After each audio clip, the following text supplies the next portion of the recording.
grabar. Buenas noches México, buenos días Zacatlán de las Manzanas. Esa payasada tiene mucho que no la decía. Vamos a tratar de terminar lo que había prometido para este último periodo del periodo anterior, ¿no? Que es la cosa del Kurgan. Ya quiero pasar a la siguiente fase, pero bueno, ahora vamos a hablar del estilo Kurgan. Pero lo tomo un poco como de pretexto para hablar del estilo, porque no me quiero quedar con esta cuestión como del grupo cultural que deja marcas que hablan del grupo cultural en sí mismas así nomás. Lo que he tratado de dejar claro de Jimbutas todo este tiempo que he estado hablando de ella es que ella eligió la tumba, el estilo de los enterramientos, para decir que ahí había un grupo. Luego, o una identidad grupal. Luego fue rastreando algunos detalles al mismo tiempo que las tumbas en otros lugares para decir que hubo migraciones de los kurganes. Y de ahí me parece que ha habido una serie de cuestionamientos que no están, no me gusta decirlo de esta manera, pero bueno, voy a ser un poco atrevido. No creo que estén bien hechos los cuestionamientos de Gimbutas, porque primero que nada, busca las características del grupo que ella está persiguiendo en otros lugares y luego busca cómo esas características que son rastreables o que son asequibles de alguna manera fueron eliminando o desplazando o borrando características de otros grupos, pero no se pregunta por la cuestión de la cultura, no se pregunta por en qué, y lo digo muy entrecomillado, ¿no? En qué fase o en qué momento del existir o del devenir cultural estaba un grupo y estaba otro. No se pregunta por qué tanto verdaderamente los túmulos, los kurganes son un rasgo identitario o qué tanto ese rasgo es un rasgo más bien conductual. Ujú. Y qué tanto ciertas cuestiones conductuales pueden ser eficaces adaptativamente o eficaces en, en la comunidad o simplemente se pegan por simple imitación y, y qué tanto verdaderamente desplazan algo o no había nada en ese lugar, ¿no? O sea, no había una identidad cultural que pudiera enfrentarse a lo que fue desplazado por el otro grupo. Habría que ver lo que ella dice de la vieja Europa, porque pues es un poco más fácil si tenemos, digamos, una contrafuerza que se hubiera puesto opuesto a los kurganes y que pudiera demostrarnos en ese choque que los kurganes vinieron a desplazar algo, pero es que realmente ella no se hace preguntas sobre la cultura. Ella da por hecho que hay un grupo identitario cultural que se desplaza de la región de la estepa rusa y que, chin, se me fue el celular. Y que aquí en la sal fina, este, y que vino y dio como carácter o configuró a Europa en diferentes momentos, ¿no? En esos más o menos 2500 3000 años. Entonces, eh, dedico este último pedazo, ¿no? Después de haber tratado de observar lo que ella definió y describió como kurganes, dedico este último trozo a saber qué es un estilo para ver qué tanto podemos sostener la idea de un grupo cultural como los kurganes en Jimbutas, ¿no? Entonces, el título de esta última parte se llama Una pregunta. ¿Qué es un estilo y de qué manera éste señala o apunta a una dispersión cultural? Espero que mi planteamiento del problema está bien hecho porque hoy está Joshua el científico. Entonces, ¿qué tal que hice mal la pregunta? En un artículo publicado originalmente en 1975, Gimbutas dice, cito, es obvio que la respuesta al origen de los proto-indoeuropeos con base en el espacio y su periodo temporal está en manos de los arqueólogos. Independientemente de la extensa investigación lingüística, conclusiones definitivas sobre el hogar original de los indoeuropeos no se han producido porque el problema se encuentra muy distante en el tiempo, ¿no? Entonces, pues ya hay deterioro, ya no hay claridad. En, los resultados de la investigación lingüística de 2 siglos son, sin embargo, una mina de oro para los arqueólogos. No usarlo significaría privarse de una fuente abundante de materiales. Mm, vamos a ver. Sigue Gimbutas. Investigaciones lingüísticas han demostrado que en cierto momento de la prehistoria se desarrolló un periodo desde el cual cierto núcleo cultural y lingüístico dispersó y permitió la evolución de una gran variedad de lenguas indoeuropeas y culturales. Se ha demostrado que la correspondencia específica en muchas lenguas indoeuropeas presenta unos detalles demasiado precisos como para ser explorado mediante una teoría poligenética o por préstamos interlingüísticos. Esta correspondencia específica y periodo o etapa específica existe, perdón, también en materiales arqueológicos y llega a las mismas conclusiones. Existe una tierra original de los proto-indoeuropeos. Así de brutal está ya la afirmación, ¿no? Existe una tierra original de los proto-indoeuropeos. Mediante métodos arqueológicos es posible rastrear en el tiempo una base geográfica, un área de origen con la que investigaciones más recientes siguen relacionándose. Yo no sé, porque con la gente que está viva ahorita no se sostiene esta idea, pero ella asegura que existe, ¿no? A mi modo de ver, lo que ella tiene en sus manos para decir que existe es que afirma que un grupo, concretamente el Kurgán, es el indoeuropeo, ¿no? El proto-indoeuropeo.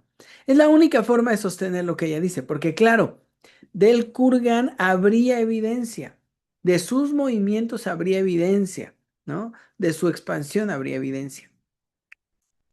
Eso podría hacernos, arqueológica, eso podría hacernos pensar que existe, pero no nos puede o no tenemos elementos para asegurar que esos son los indoeuropeos, pero pensemos que ella sí.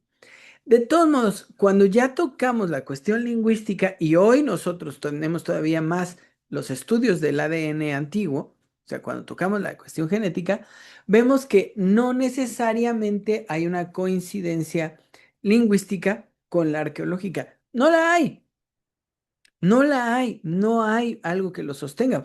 Por eso la arqueología y la lingüística han tenido esta relación, este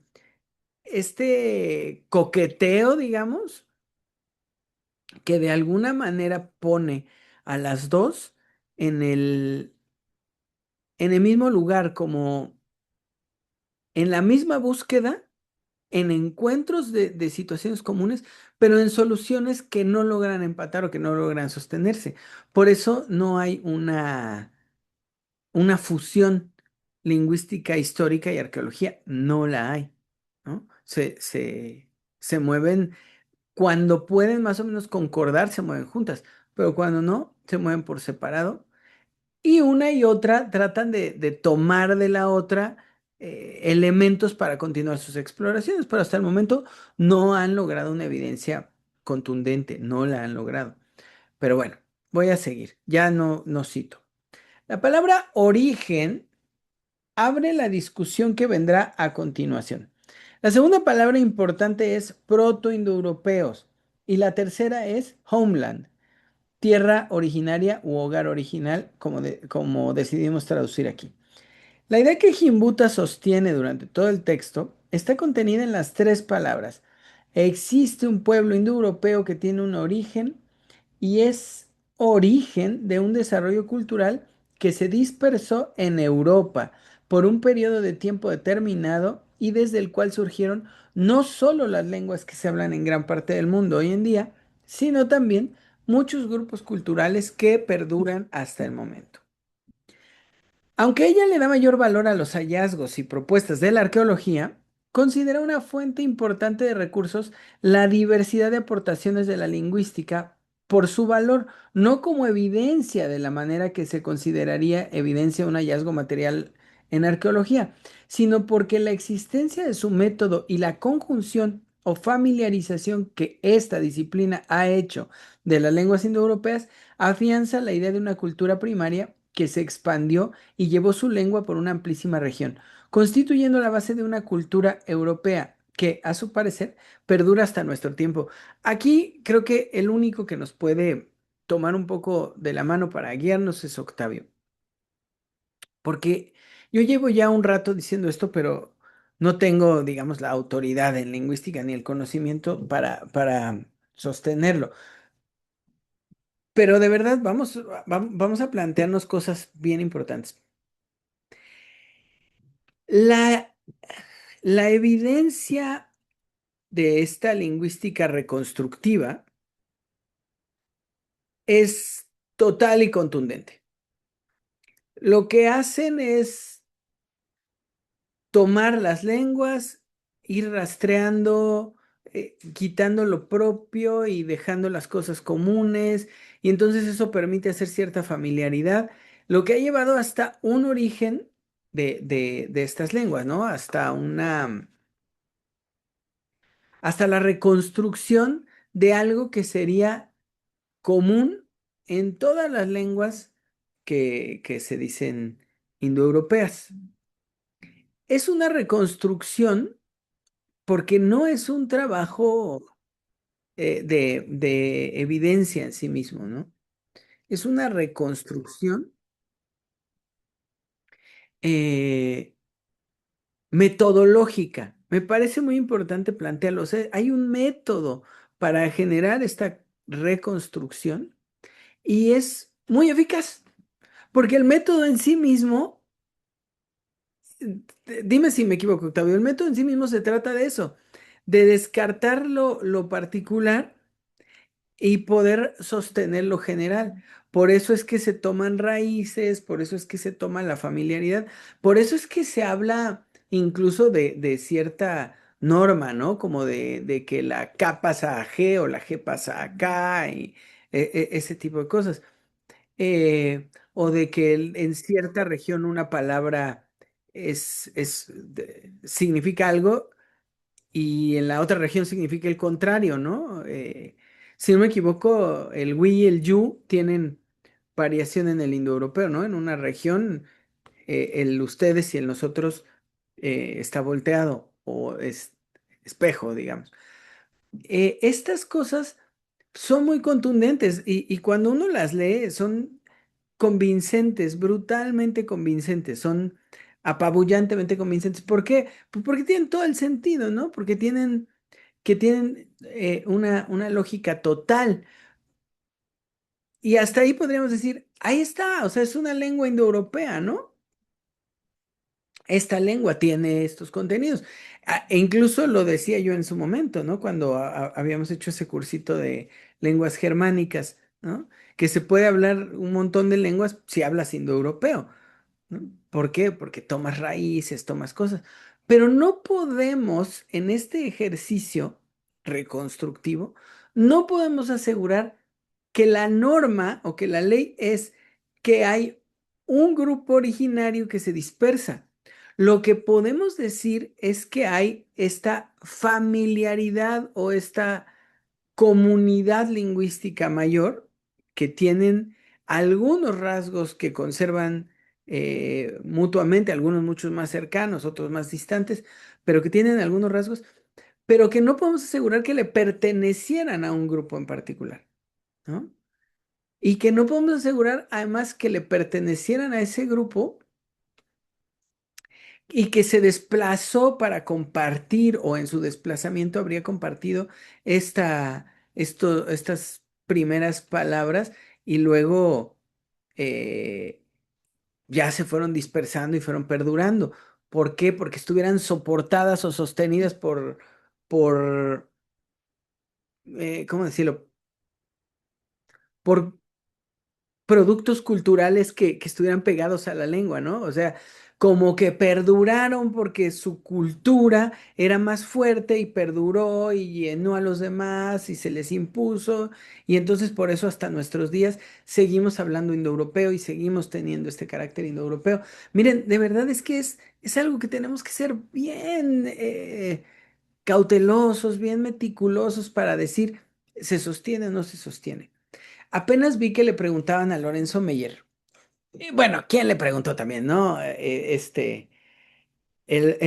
buen progre buena ondita, decía el peje, Julio Astillero, ¿no? Le pregunta a Lorenzo Meyer que si somos homo bélicus, ¿no? Y Lorenzo Meyer dice, pues así como de primera instancia no quisiera decirte que sí, ¿no? Pero la realidad es que desde siempre la guerra ha estado con nosotros y es un grupo, es otro, es otro, es otro. Y yo pensaba, y decía, changos, ¿no? Porque claro, Lorenzo Meyer es historiador. Para los historiadores él siempre tiene 2500 años, ¿no?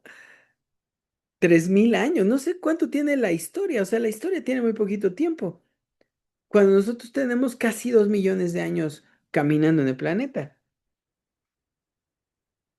Y cosa curiosa, sí, Octavio.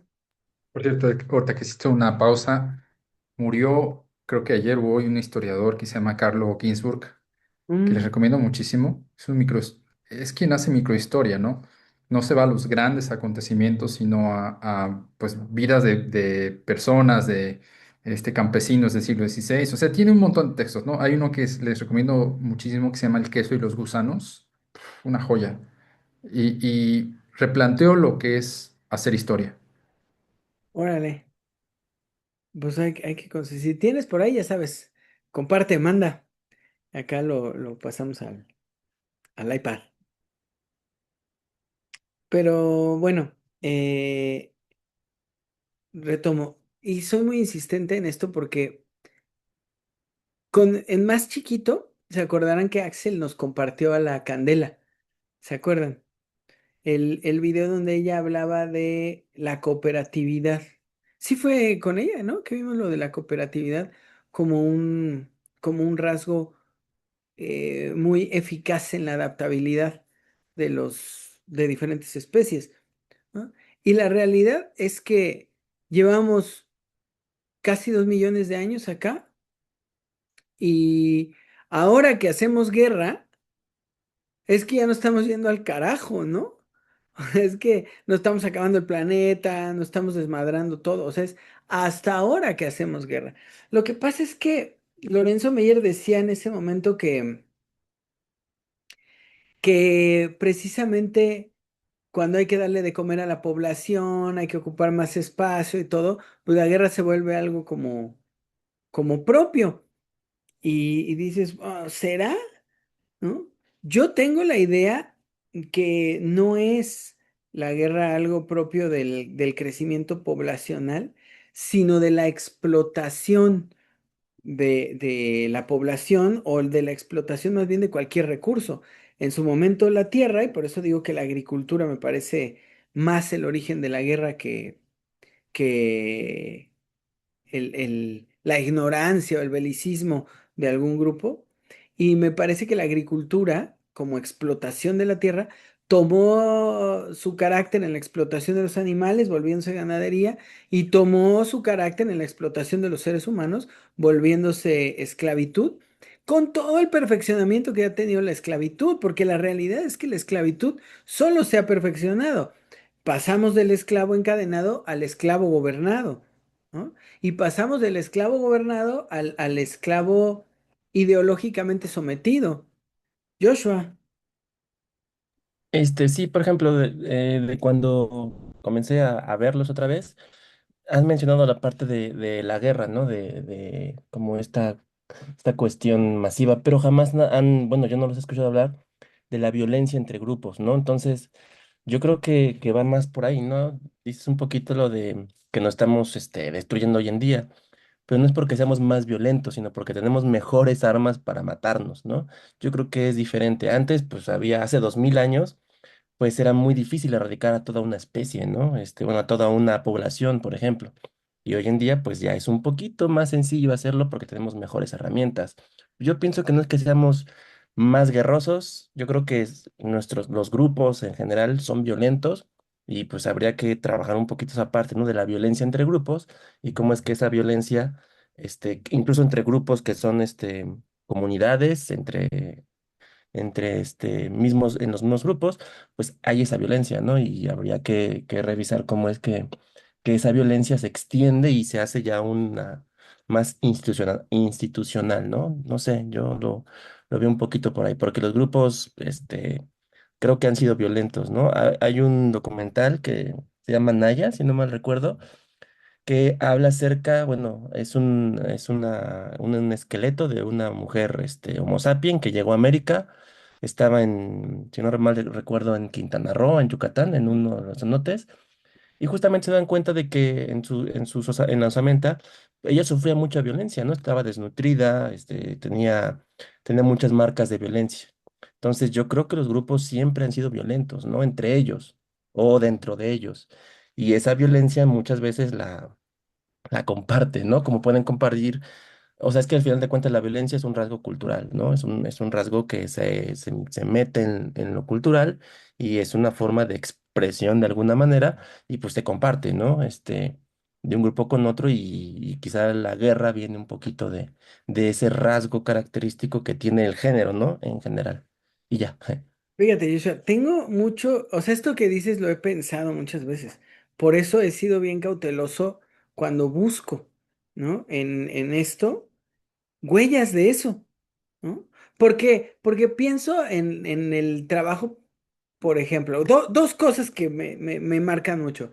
El rato que estudié antropología y que tuve la fortuna de que alguien nos compartió una cantidad infinita de documentales de los grupos que todavía fueron capturados, ¿no? En video, que se hizo investigación, que todavía existían en Australia, en parte de África, en esas islas como entre Australia y Japón, ¿no? Que hay.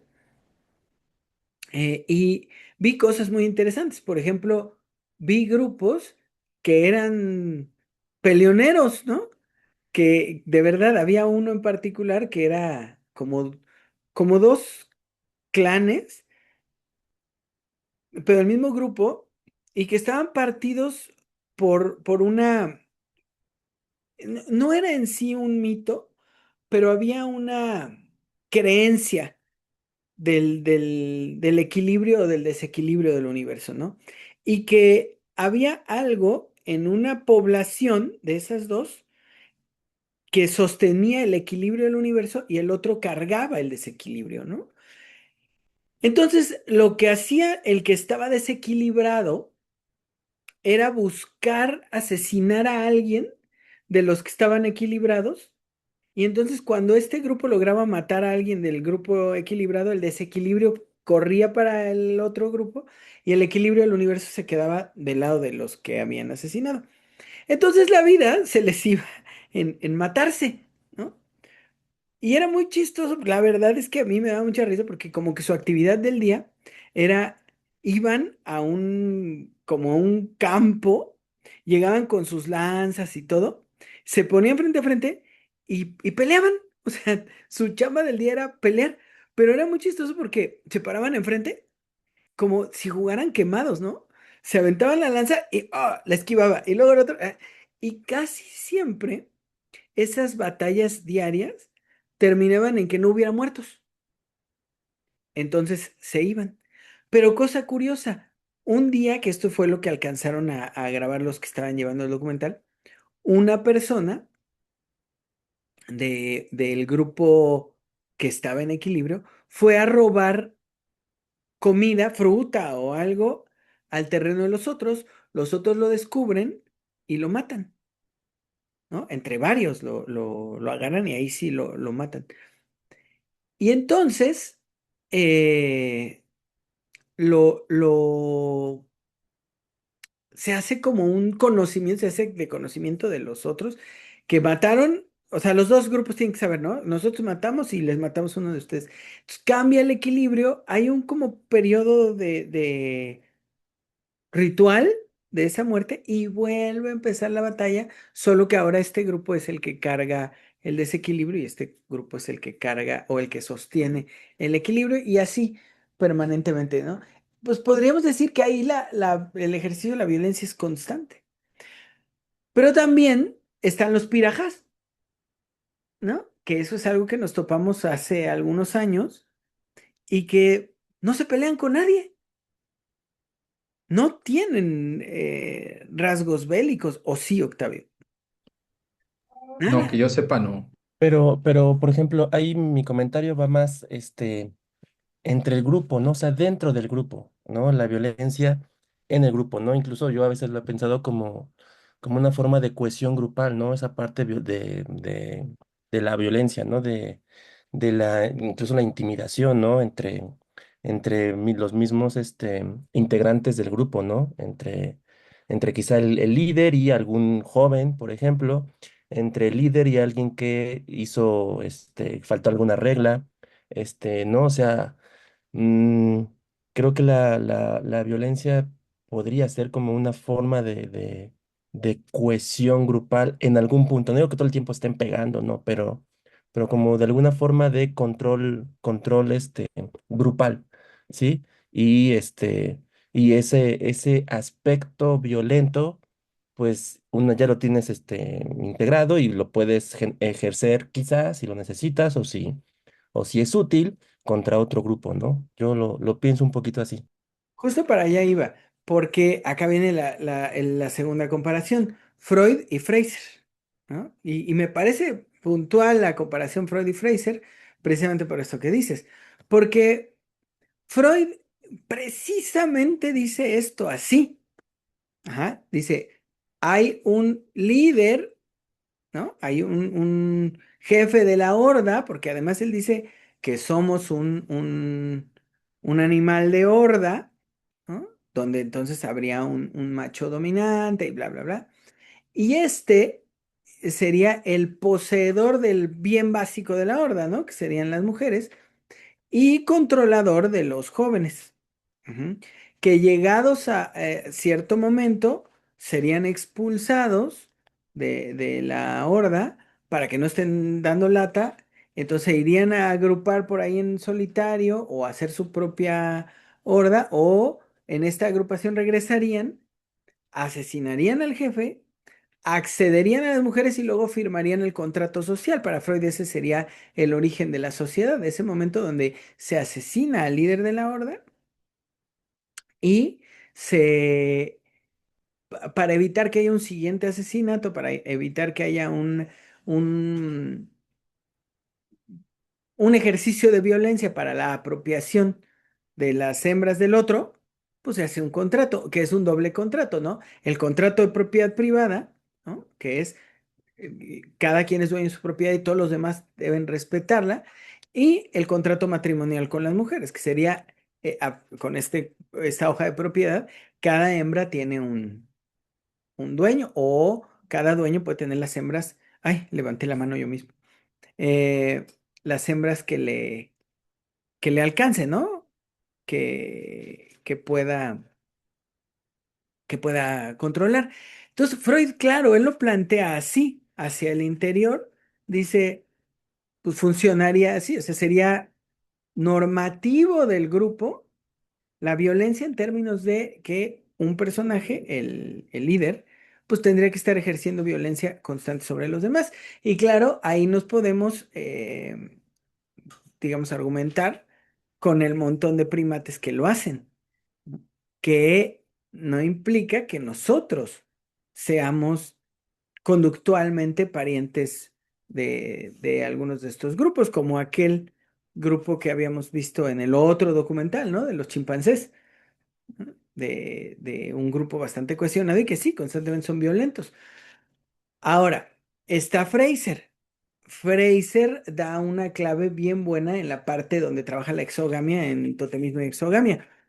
Fraser dice, eh, la individualidad, ¿no? O sea, el nacimiento del individuo que sería marcado en la endogamia, que implicaría la apropiación de uno de los miembros del grupo o el contacto sexual con uno de los miembros del grupo que estaría restringido, no prohibido, restringido para los del interior, esa aparición, digamos, del individuo como una entidad egoísta que de alguna manera estaría atentando contra el orden del grupo, porque el orden implicaría que todos funcionamos y todos vivimos para todos, pero cuando uno decide vivir para sí mismo, atenta contra el todos, porque se individualiza, hace propiedad y todo, entonces se ejerce la violencia, ¿no? Se castiga, se criminaliza, digamos, a ese personaje por, no por la violencia en sí, no por ejercicio de poder, sino por la eliminación del individuo como enemigo de la sociedad. Entonces ahí veríamos que la violencia, cosa curiosa, ¿no? La violencia no sería un, un constante ejercicio de fuerza que permita el funcionamiento del grupo, sino sería la reacción, entre comillas, natural o propia del desmantelamiento del grupo, o sea, sería defensiva para el grupo. Del otro lado, del lado de Freud, la violencia sería un ejercicio común de fuerza, ¿no? O sea, como los perros que se muerden o los leones que matan a los leoncitos cuando no son hijos de ellos, o los mismos varios primates, ¿no? Que hacen constantemente esto, ¿no? Este ejercicio de fuerza sobre los otros para mantener el control. Pero serían dos cuestiones distintas que no necesariamente tienen el mismo carácter. Sí, Joshua.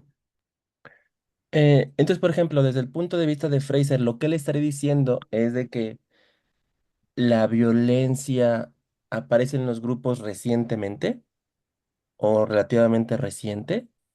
No, Fraser no habla de eso. Yo más bien, partiendo de él, sí lo diría. Pero la violencia como, como exterminio. A ver, yo creo que hay animales donde la violencia que extermina grupos, que destruye poblaciones y todo, existe. Las avispas se chingan a las abejas, ¿no? Las avispotas.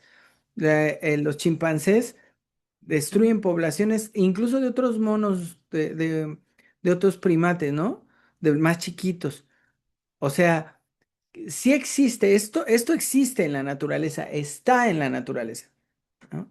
Lo que no podemos sostener es que eso es parte de nuestra naturaleza.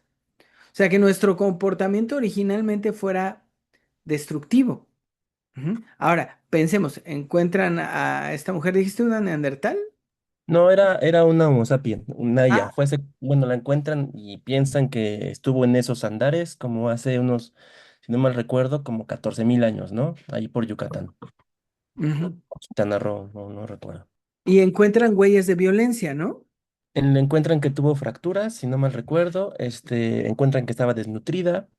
eh, y pues en general creo que era eso lo que encontraron. Entonces hablan de que pues ella había sufrido violencia, ¿no? Tenía 14 años, creo, cuando muere y ya había recibido pues bastante maltrato, ¿no? Entonces, mi punto no va como tanto como a la parte de exterminar, ¿no? A otro grupo, sino sí hacer, al yo ser un grupo que en mi seno hay violencia, pues yo puedo ser violento con otro grupo, ¿no? Yo creo que es como mi liga que yo hago con lo que dijiste acerca de la guerra, ¿no? Ahora, ¿cómo saber que no se cayó? O sea, de un cerro o un barranco y que siguió. ¿Cómo saber que no en el solitario no comió? O que no hubo una disminución de la población severa que impidió que estuviera resguardada por su grupo. O sea, es que esos son pequeños detalles, claro, podemos pensar, se la madreaban, ¿no? Y que no le daban de comer, pero, pero no necesariamente, ¿no? Si, por ejemplo, si hubiera habido un entierro ritual, ¿no? Que hubiera vasijas, que hubiera algún orden en el entorno, pues podría decir algo sobre ese personaje en particular. Pero de otra manera, lo que tenemos es probablemente fracturas que sanaron, porque si no, dirían, no, pues se murió fracturada o algo así. O sea, probablemente marcas de constante violencia. Ahora, lo que no podríamos decir es por qué o qué, ¿no? O sea, si alguien dentro del grupo decía, ah, pues tráiganse pues a lo mejor a los 14 ya era grande, ¿no? Tráiganse a la doña, ¿no? Y nos la madreamos, ¿no? O sea, porque, ¿sabes? Es un esqueleto que tiene evidencias digamos, arqueológicas, pero no evidencias culturales, ¿no? Si dijeran estaba amarrada, ¿no? Si dijeran estaba eh, envuelta en algo, bueno, podríamos ver, ah, ¿qué hay aquí? ¿No? Pero no hay evidencia cultural. Hay, o sea, Joshua, y es importante lo que voy a decir ahora, no hay forma de decir que esas fracturas son fracturas culturales. Podemos decir que pueden ser producto de ciertas conductas, pero tampoco podemos atribuir a estas conductas un carácter cultural, ¿no? Ok, Ahora, coincido. sí. Coincido. Bueno, entonces quizá podríamos buscar un poquito en la literatura acerca de justamente la violencia, ¿no? Que puedan tener algunos grupos, ¿no? Tengo en mente, por ejemplo, el caso de un grupo de neandertales que, si no mal recuerdo, incluso los consumen. O sea, se los echan al pico y se los comen, ¿no? Ujú, Entonces ahí hay una cuestión de violencia, ¿no? De algún tipo que no es una violencia casual, digamos. O sea, ahí sí hubo pues vamos por ti o en su defecto al menos te comemos, ¿no? Porque pues tenemos hambre, tenemos, etcétera, ¿no? Si hay un consumo, ¿no? De ellos, ¿no? Entonces, pues quizá podríamos como revisar un poquito la literatura de justamente estos rasgos de violencia entre los grupos, que sean como muestras fehacientes, ¿no? ¿Qué pienso yo que puede ser una muestra fehaciente? Pues que tenga un flechazo, ¿no? ujú. O que tenga un mazazo en la cabeza, ¿no? Creo que nadie le da un mazazo a otro de sin querer, ¿no? Un flechazo podría ser, quizá, tal vez, pero un mazazo, ¿no? O sea, podríamos buscar, ¿no? Y ver más o menos como qué tanto se extiende hacia atrás el evento, ¿no? Sí, y es bien interesante porque no solo que tanto se extiende hacia atrás, sino que tanto perdura como una conducta común hacia adelante, ¿no?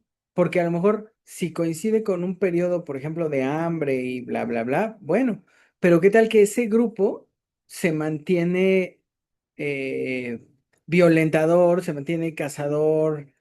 Que los hay, en Australia hay, todavía a mitad del siglo XX había headhunters, o sea, existían, los hay, ¿no? Todavía hay este pueblo en una isla de no sé dónde que nadie va, ¿no? Y que un güey que quiso ir ya no regresó, ¿no?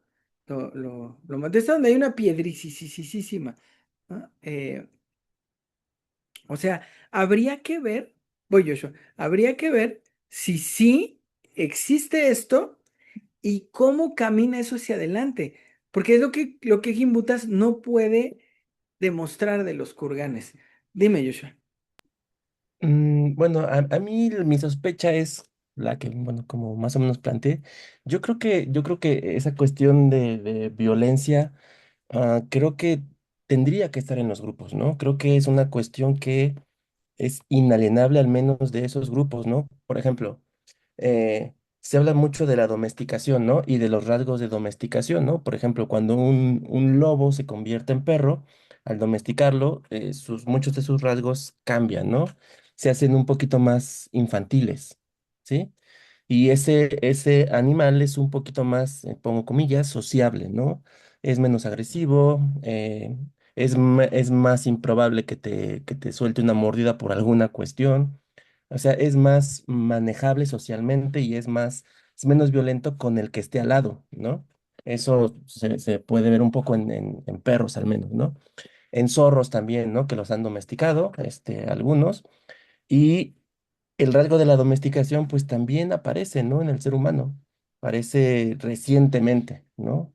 La cabeza se hace un poco más pequeña, el cerebro se hace un poco más pequeño, el cráneo se hace un poquito más delgado, entonces tiene algunos rasgos, muestra de esa domesticación y que nos hablan, o que se piensa que habla un poquito acerca de esa no tan, afinidad a la violencia, ¿no? O como, entonces, tendría que ser un poquito más violento el Homo sapiens más arcaico, ¿no? En principio y lo que nos hace pensar, ¿no? Entonces, partiendo de ahí, pues yo creo que la violencia tendría que ser al menos una cuestión que el grupo tiene que manejar, cualquier grupo, ¿no? El que sea, eventualmente en alguna situación. Ya, pero pensado así, podríamos plantearlo más bien como el ejercicio de la fuerza, ¿no? El ejercicio, o sea, el uso del cuerpo como máquina de destrucción, pero creo que De eso, imposición, ¿de qué?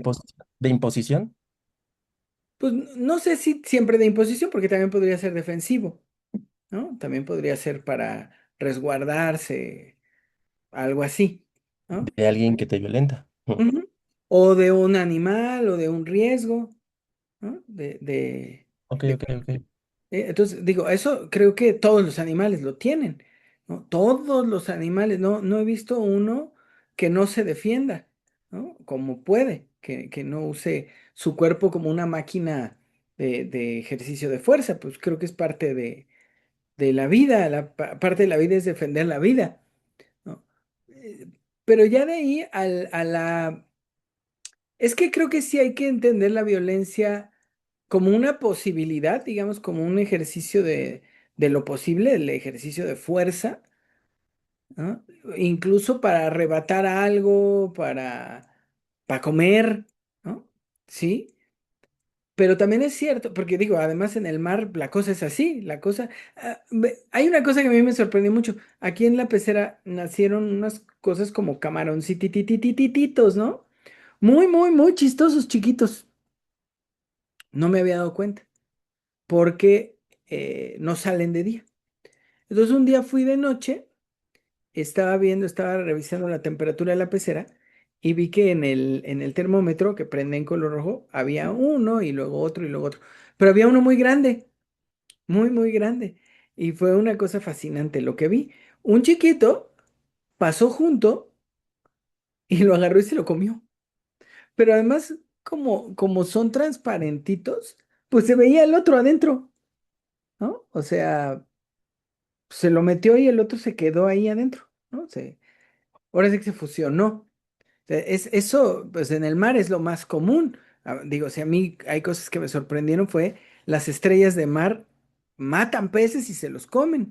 Vi a un erizo de mar comerse un caballo de mar. O sea, cosas que me han sorprendido porque por eso dicen que en el mar la vida es más sabrosa, pues todo se traga todo, ¿no? O sea, eso es propio y finalmente todos venimos desde hasta allá, ¿no?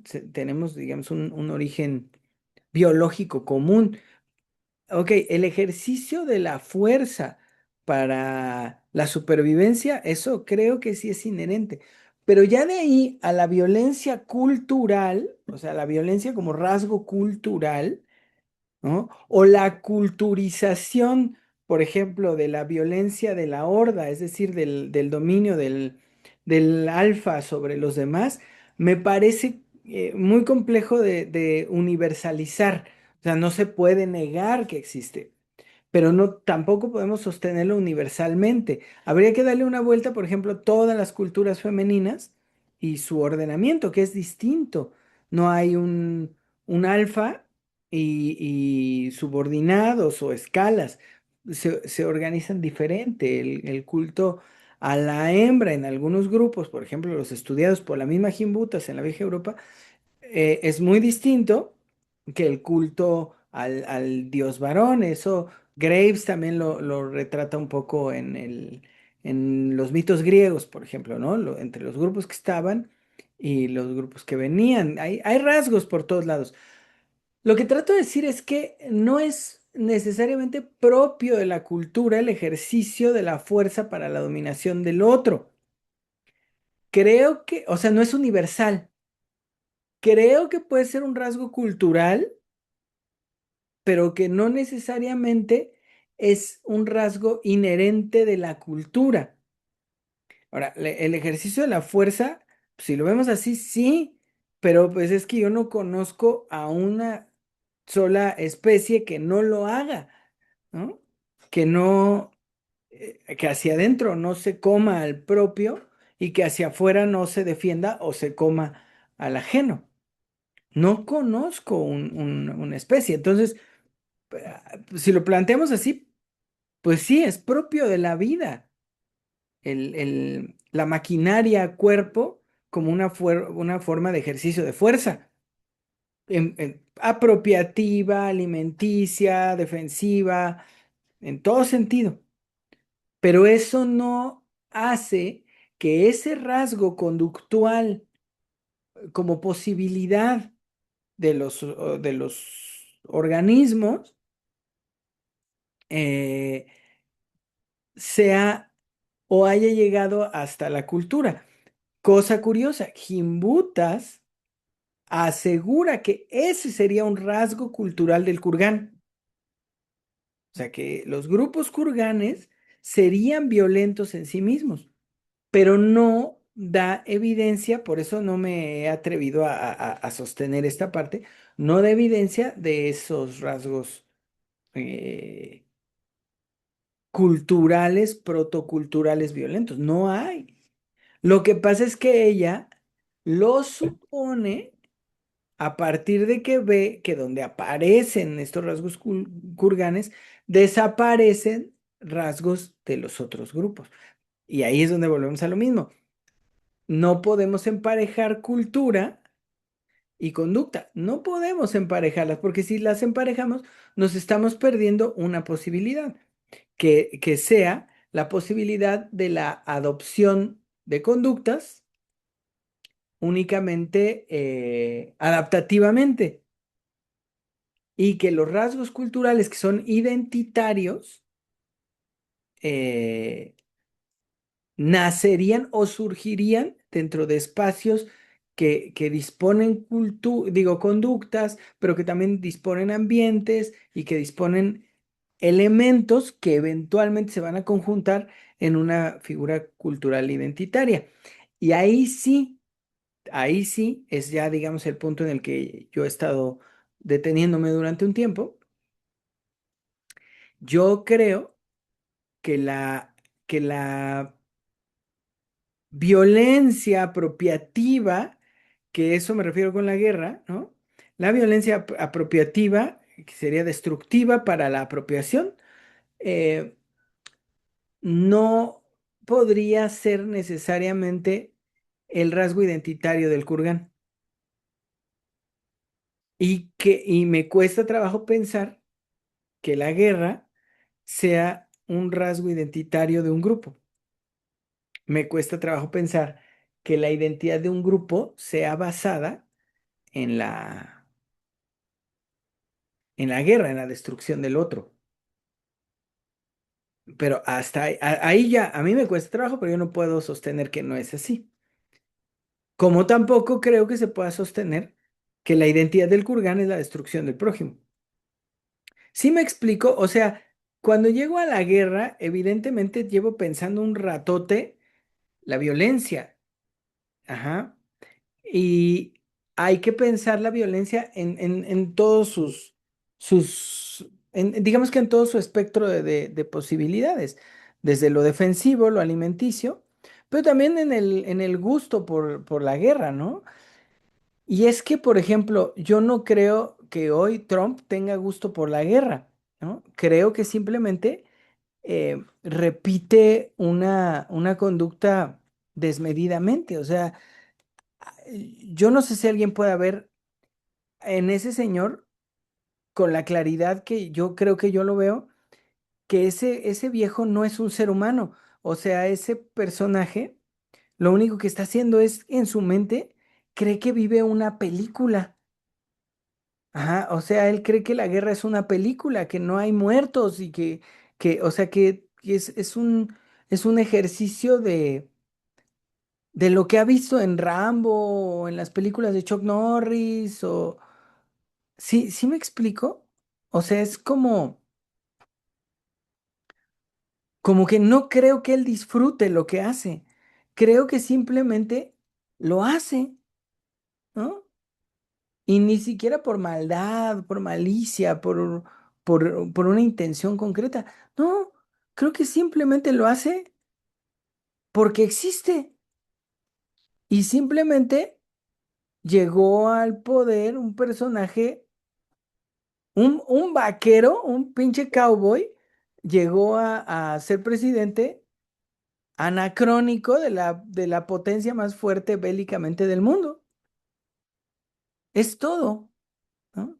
Por eso me cuesta mi trabajo pensar que la violencia es propia de un grupo cultural, porque también es cierto que todos los grupos bélicos tienen personas que no lo son. Joshua. Sí, sí, entiendo tu punto. Y bueno, con respecto a Trump, pues yo creo que él nunca ha vivido las consecuencias reales de sus guerras, ¿no? Una vez que la guerra le llegara cerquita, yo creo que no le sería tan fácil, ¿no? Tomar decisiones de guerra, ¿no? Les queda siempre lejos todo, ¿no? Todo lo que pasa. Y bueno, me surge una pregunta, ¿no? O sea, con respecto a esta parte de la violencia. Entiendo tu punto, lo que planteas de que pues hay grupos que no necesariamente tienen que ser violentos. Entonces, una pregunta mía sería, ¿ese grupo que no necesariamente es violento, eventualmente podría ser violento con otro grupo? O sea, ¿podría desarrollar esa violencia hacia alguien más? Y otra pregunta que sería, ¿no? ¿Cuándo esa violencia se convierte en guerra, ¿no? O sea, cuando decimos que un grupo ya está en guerra con otro, ¿no? Que no solamente es violento con otro grupo, sino que ya es una guerra como tal, ¿no? Se me ocurren estas dos preguntas. Está bien interesante porque yo creo que sí, o sea, por sobrevivir, pues creo que cualquiera se puede hacer bueno para los fregadazos, ¿no? O por lo menos intentarlo, ¿no? Cualquiera no significa que todos. Es que pensé en videos de gente que no se defiende cuando vi un video de los videos más aterradores que he visto. Hay un chico y una chica sentados en una banca, llega un como vagabundo y saca un cuchillo como muy amenazante y acuchilla al chico y no se defiende. O sea, no es que no pudiera defenderse, o sea, no hace por defenderse, no ofrece ninguna resistencia. Y la chica, o sea, ellos finalmente eran dos. La chica tampoco hace por ayudarle, nada más está viendo, ¿no? O sea, es algo muy fuerte ese video porque es gente incapacitada para defenderse, ¿no? Creo Bueno, que ya perciben la violencia totalmente, sí. bueno, esa parte es como una cuestión muy individual, ¿no? Del individuo y su reacción, pero vista desde el término grupal, ¿no? Creo que sí te da un enfoque un poquito diferente, ¿no? Si el vagabundo saca ese cuchillo frente al papá de la niña, por ejemplo, pues quién sabe cómo hubiera reaccionado, ¿no? O sea, creo que el contexto sí define la respuesta violenta, ¿no? Como tú dices, cómo defiende un animal a otro, ¿no? Creo que no podemos como despegar la violencia, más bien la cuestión de guerra, este, no la podemos despegar de esos rasgos violentos, ¿no? Al final de cuentas, se usa esas ganancias biológicas de violencia para hacer la guerra, ¿no? Al final de cuentas, o sea, no lanzamos rayos, ¿no? Lo que hacemos es lanzamos piedras, lanzamos balas, lanzamos misiles, o sea, lanzamos cosas que pues están en nuestro territorio, como tú dirías, ¿no? Entonces creo que el rasgo de la violencia, visto como un grupo, eh, pues nos puede dar un enfoque un poquito diferente, ¿no? A mi pregunta que te hice, ¿no? ¿Cuándo la violencia se convierte en guerra? Deja ver qué dice Octavio y ahora hablo de cuándo se convierte en guerra, creo. Hay un libro muy interesante que se llama Gérmenes y Acero, que se hace la siguiente pregunta. ¿Qué, qué hay en las sociedades euroasiáticas que pudieron conquistar África, América y otras partes de Asia? ¿No? O sea, ¿qué les llevó al éxito? Y lo que hace el autor tiene como hipótesis si fue la tecnología, que es pues todos los armamentos y su evolución a lo largo del tiempo, ¿no? De 13.000 años para atrás, bueno, de aquí a 13.000 años hacia atrás. Y lo que dice es muy interesante porque dice, no fueron las armas, la, ¿cómo decirlo? Lo que impuso la superioridad tampoco fue la cuestión biológica, aunque en algunas partes sí mermó, ¿no? A grupos. Uno de los casos es aquí en Mesoamérica, ¿no? En realidad lo que ocurre es la geografía, la cuestión ambiental. Es lo que hizo que estos grupos se cohesionaran y pudiesen tener mayor comunicación y vías de escape y planear, dice. Pero en realidad no, o sea, no es lo que nosotros pensábamos, ¿no? Precisamente dar por hecho esta, ¿cómo decir?, tecnologización, esta superioridad a partir de esto, de las armas, dice, no va por ahí.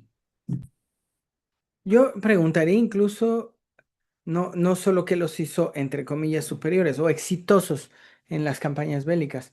Yo preguntaría también con qué se toparon. Porque hay una cosa que es inevitable voltear a ver. A los yaquis nunca les ganaron. Y sería muy fácil decir, pues que nunca les interesó, no había nada, ¿no? Pero es que los yaquis sobrevivieron hasta el porfiriato, sin problema, ¿no? Al ejército mexicano y al asedio constante, a la expulsión del grupo. Nunca les ganaron, nunca les ganaron. Joshua, Bueno, creo que, bueno, cuando se hace guerra, no soy experto, pero creo que cuando se hace guerra, realmente el arma no es tan importante, sino la forma en la que la usas, el ingenio que tienes para su uso, ¿no? No creo que la geografía gane la guerra, sino que la gana pues tu ingenio en usar la geografía, ¿no? Usas la geografía como tu arma, ¿no? Como una herramienta, ¿sí? De escape, de defensa, etcétera, ¿no? Entonces, pues ninguna herramienta sin ingenio va a ser una buena arma, ¿no? Eso es lo que yo pienso. Creo que las guerras las gana la gente que es ingeniosa, ¿no? No es acerca de fuerza, no es acerca del arma más filosa, es acerca de la mejor manera de usar tu herramienta, ¿no? Como un arma. Eso es lo que yo pienso. pero también las guerras se pierden, ¿eh? O sea, porque pues la guerra en Irán estaba ganada. ¿No? Y tómala, ¿no? Ahí está la guerra, ¿no? Y la perdió Estados Unidos por el ingenio, ¿no? De los iraníes, ¿no? Que Pero hicieron una mejor estrategia. las guerras se ganan, pero también creo que se pierden, sí es cierto, creo que las guerras se pierden. O sea, creo que una guerra no se puede ganar si el otro no pierde. ¿Mm? Y eso, insisto, o sea, sí, hay que ver qué se lleva cuando se va a la guerra, pero hay que ver también a dónde se lleva la guerra. ¿No? Porque volvemos a lo mismo, o sea, si ponemos en comparación al grupo yaqui con los mexicas, es una cosa ínfima, ínfima. Y no les pudieron hacer nada. ¿No? Digo, los han golpeado muchísimo, muchísimo. Los gobiernos en México les han hecho cosas terribles. Pero ahí están, el yaqui sigue. ¿No? Entonces, sí, o sea, creo que las guerras se ganan, pero también hay que ver dónde, ¿no? Hay que ver el lugar. Ahora, ya para responder esa última pregunta, ¿cuándo se puede decir que una guerra es guerra? Creo que es una pregunta que tenemos que responder con el tiempo, ¿no? O sea, ahora que estamos leyendo a Gimbutas, lo belicoso para ella sería el exterminio y la apropiación de territorio. Entonces ya podemos hablar de guerra. Ajá. Pero, por ejemplo, cuando pensamos en los egipcios, bueno, un asunto nomás ideológico, ¿no? O sea, mi Dios es más chido que el tuyo. Entonces nos agarramos a putazos, te gano y te digo, mi Dios es más chido que el tuyo. Y tú dices, ah, sí, porque me ganaste, entonces ya nos juntamos y ya tenemos, adoramos al mismo Dios porque pues fue el madreador, ¿no? Eso fue permitiendo que se hiciera más grande la comunidad egipcia. Por eso pasamos de pequeños grupitos, que creo que es el mismo caso de los mayas, a dos grupos más grandes, ¿no? El Alto y el Bajo Egipto. Sí, otra vez, Joshua. Bueno, mi apuesta sería que la guerra es una extensión de la violencia interna, ¿no? De cada grupo. Que eso es lo que mi apuesta sería esa. Yo lo plantearía más bien así. La guerra sería la culturización del ejercicio de la fuerza física, ¿no? Con un Ujú. objetivo cultural, no nada más del ejercicio per se, Ujú. sino con un objetivo cultural. ¿Ibas a decir algo, Joshua? Coincido, coincido, coincido. Ya. Entonces, pues sí, ahora hay que ver, ¿no? Porque ahorita, o sea, mi intención no es poder definir qué es la guerra, aunque sí me gustaría saber cuándo se puede hablar de guerra en la región indoeuropea. O la región que se ha englobado con esta palabra, ¿no? Con el indoeuropeo. Pero hasta el momento, lo que sí puedo decir es que Gimbutas no demuestra en ningún momento que los kurganes hayan originalmente sido belicosos, hayan sido eh, exterminadores y hayan sido apropiativos. Solo demuestra que fueron viajeros, paseantes, ¿no? Hay muchísima literatura ya, muchísima, muchos artículos y todo. La verdad me gustaría estar en un lugar donde tuviera mucho acceso a la literatura de lo que hay ahora, pero bueno, pues están algunas referencias. La Candela tiene algunos detalles interesantillos, ¿no? Por ahí el Robotitus ha tenido un par de artículos que ha comentado en las noticias, también sobre... Los voy a buscar porque me los guardo, suelo guardar eso sobre estos grupos, pero hay que seguir revisando. Ahora, lo que trato de hacer hoy es, sí, evidentemente, separar la guerra de los kurganes, ¿no? O sea, quitarles o quitar del kurgán la idea de la guerra, a menos que se pueda sostener que son en sí mismos belicosos, pero con los trabajos de Gimbutas que yo he revisado hasta ahora, no hay tal cosa. Habrá que llegar a la vieja Europa. Esta tesis tiene varias aristas, ¿no? El lado del mito, el lado de la vieja Europa, el lado del inicio de la guerra, la cuestión del cruce arqueológico, genético, lingüístico. Hay varias rutas por las que nos podemos ir. No tengo prisa, a mí en ningún lado me quieren, entonces lo puedo seguir haciendo todos los años que se me dé la gana y no es mayor problema, ¿no? Me refiero a la academia, porque aquí sí me quieren, en mi casa y eso, pero en la academia pues nunca les importa, ¿no? Mi trabajo, entonces, ah, como no tengo a quién rendirle cuentas, puedo tomar todos los caminos por el tiempo que se me dé la gana. Pero bueno, voy a seguir, ¿no? Creo que ya no voy a seguir mucho. Eh, avanzamos dos párrafos. Voy a releer este párrafo y déjenme ver. Voy a leer tres parrafitos, hacemos un par de comentarios y nos vamos, ¿vale? Salvo que tengan consulta a las 10 Alejandra y Azucena y quieran comentar algo. No, yo me quedo hasta que termines. Perfecto. Entonces, releo el párrafo. La palabra origen abre la discusión que vendrá a continuación. La segunda palabra importante es proto-indoeuropeos y la tercera homeland, tierra originaria u hogar original, como decidimos traducir aquí. La idea que Gimbuta sostiene durante todo el texto está contenida en estas tres palabras. Existe un pueblo indoeuropeo que tiene un origen y es origen de un desarrollo cultural que se dispersó en Europa por un periodo de tiempo determinado y desde el cual surgieron no solo las lenguas que se hablan en gran parte del mundo hoy en día, sino también muchos grupos culturales que perduran hasta el momento. Aunque ella le da mayor valor a los hallazgos y propuestas de la arqueología, considera una fuente importante de recursos la diversidad de aportaciones de la lingüística por su valor.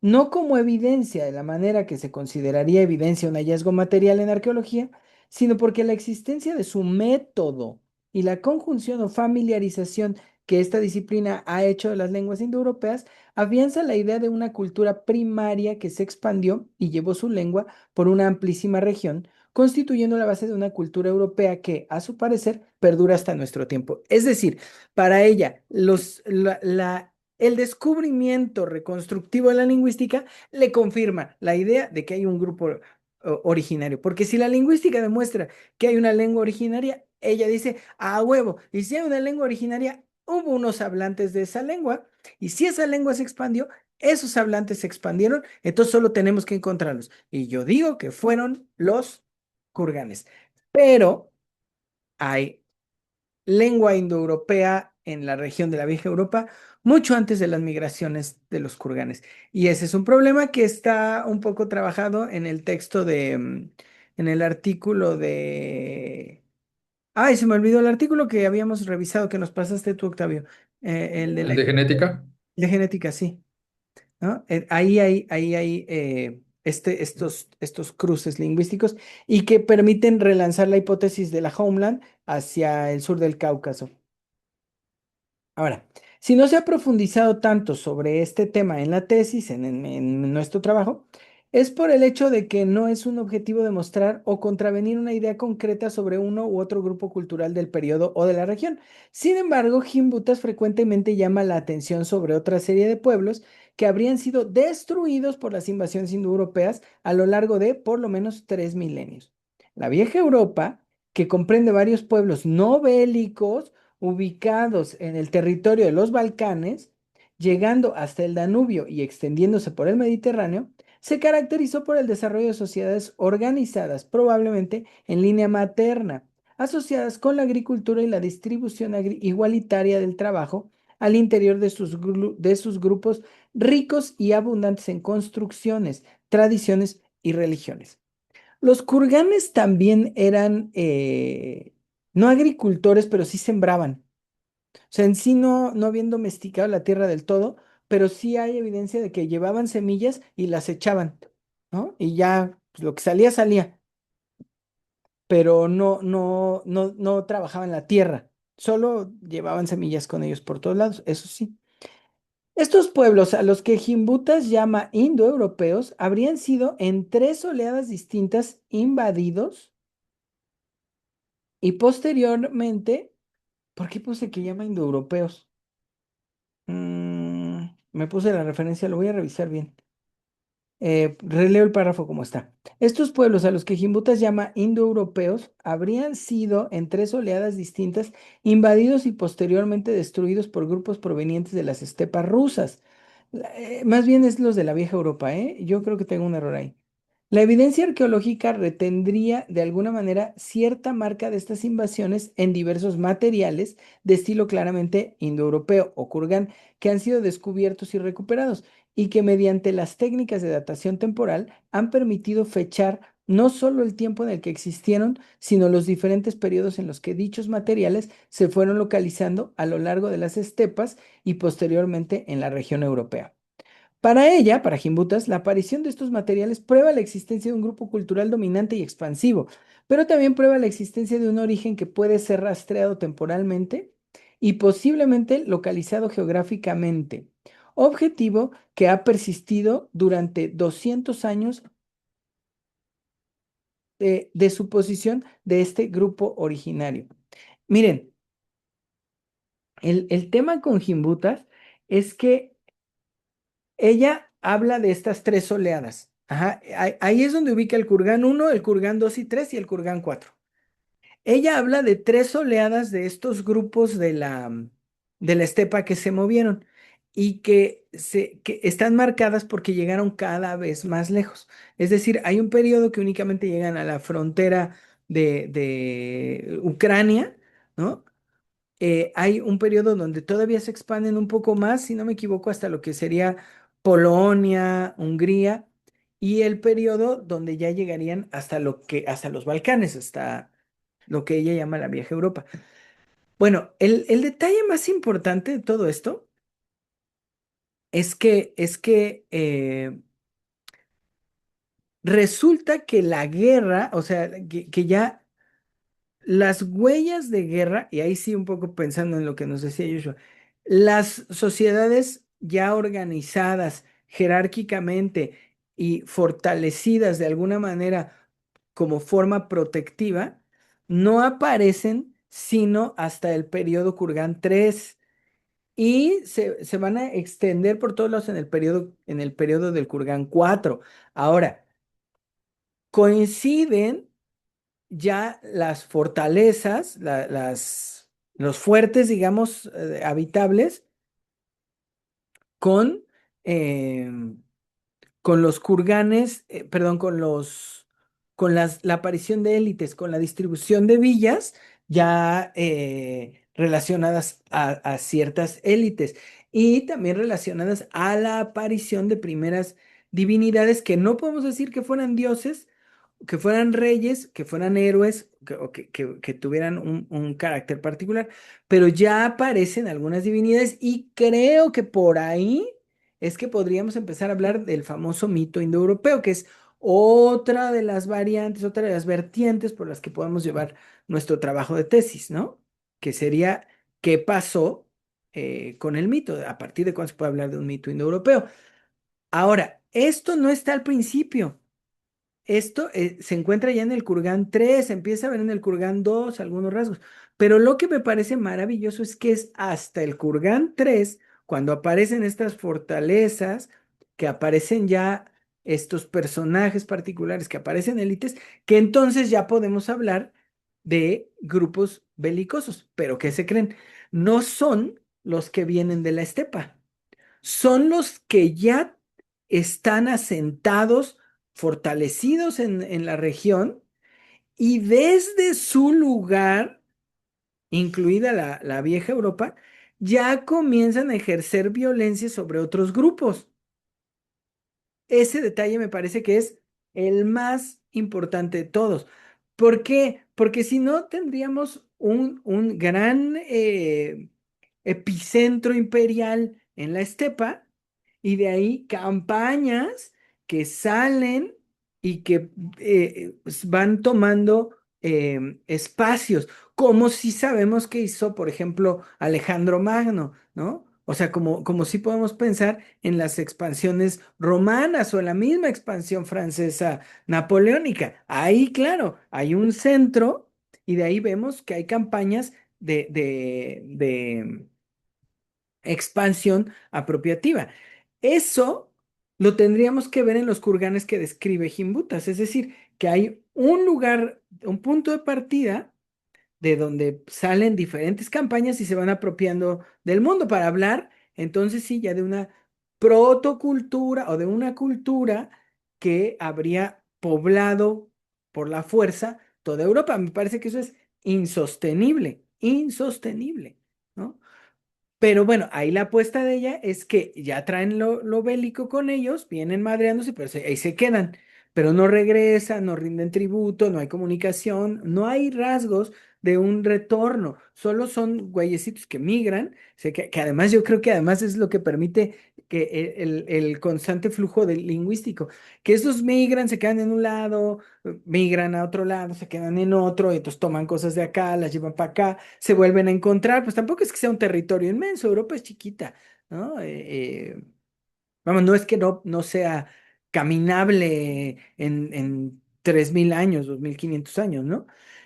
Em, entonces, lo que a ella le emociona es la idea de que sí hay un grupo que hace esto, pero no.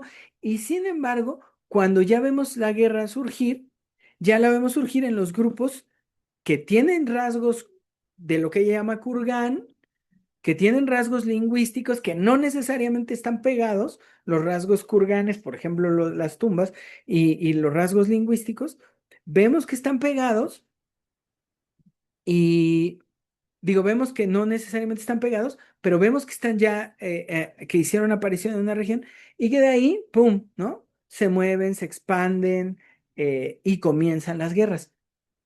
Y cosa curiosa, comienzan las guerras regionales, porque no es que un grupito de los Balcanes vaya a ir hasta con los iranios a ver si se los madrea o haya una línea de vuelta hasta la estepa apropiándose del territorio. No hay tal cosa, ¿no? O sea, son grupos regionales los que comienzan a estar en guerra constante entre sí.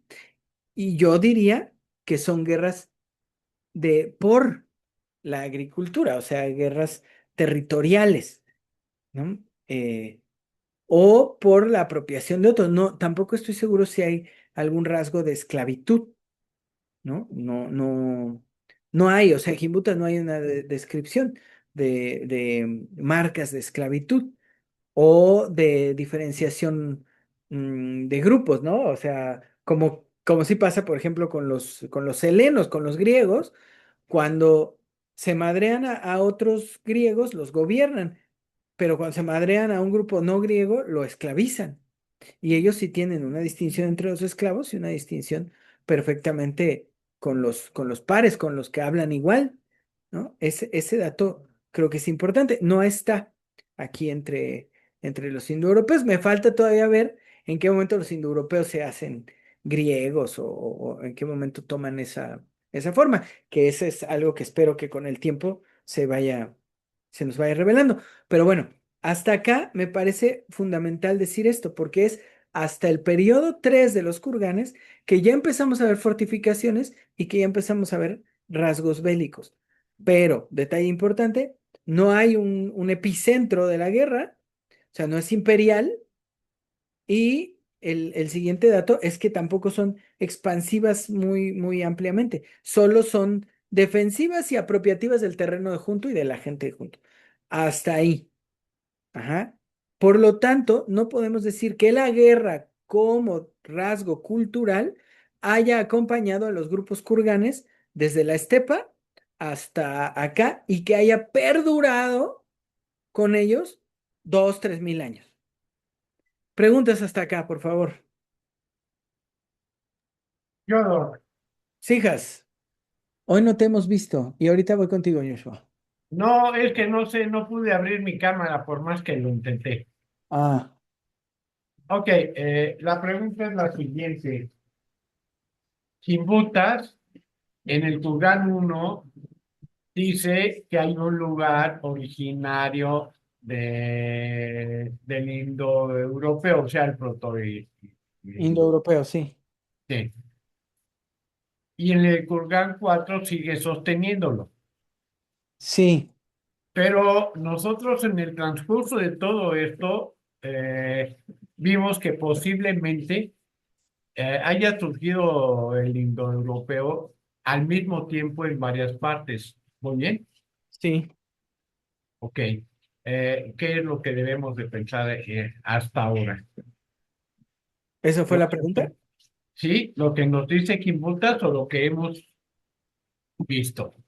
Bueno, es que no podemos negar los rasgos kurganes. Ok. Ajá. No podemos negar que existen los rasgos kurganes. Sí. No podemos negar que hay el uso del caballo, que ellos llevaron el caballo con ellos, ¿no?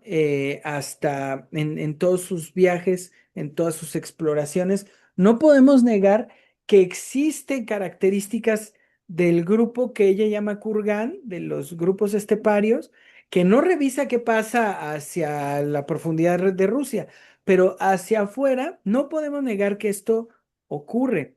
Pero número uno, no podemos asegurar que lo que migró fue una cultura. Podemos asegurar que hay una conducta migratoria, pero que no necesariamente es una conducta culturizada. ¿Ah? Es una conducta y con comportamientos que perduran, ¿no? La domesticación del caballo, los túmulos, que no necesariamente se mantienen como rasgos culturales. Digamos que son conductas que están, que perduran y que digamos que prefiguran o potencian la aparición de la cultura, pero no necesariamente es cultura.